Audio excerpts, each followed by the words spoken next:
আসসালামু আলাইকুম ওয়া রাহমাতুল্লাহ। এই যে দেখতে পাচ্ছেন মুরগিটি অসুস্থ হয়ে পড়ছে। এই মুরগিটি যে অসুস্থ হয়েছে, এই মুরগিটির কি সমস্যা আপনি কিভাবে বুঝতে পারবেন, এই জন্যই আজকের এই ভিডিওটি।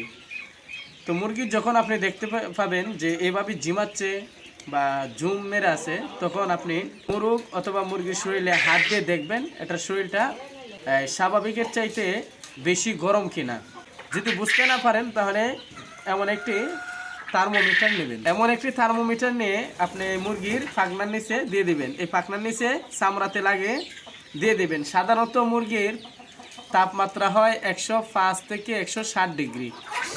তার চাইতে যদি বেশি দেখতে পান যে 160 ডিগ্রির চাইতে বেশি হয়ে গেছে তাপমাত্রা, তখন বুঝে নিতে হবে যে আপনার এই মুরগিটি অসুস্থ হয়ে পড়েছে, অর্থাৎ জ্বর আসছে শরীরে। যদি আপনার মুরগির শরীরে জ্বর এসে থাকে তাহলে আপনি এই নাফা সিরাপ আপনার মুরগিকে খাওয়াই দিবেন 1 ml করে। সকাল এবং বিকাল আপনি 1 ml করে সরাসরি এই সিরিঞ্জ দ্বারা আপনার মুরগিকে খাওয়াই দিবেন। তাহলে দেখবেন আপনার মুরগিটি খুব দ্রুত সুস্থ হয়ে যাবে। আমার এই চ্যানেলে যদি নতুন হয়ে থাকেন তাহলে অবশ্যই আমার চ্যানেলটিতে সাবস্ক্রাইব করে দিবেন। সবাই ভালো থাকবেন, সুস্থ থাকবেন। আল্লাহ হাফেজ।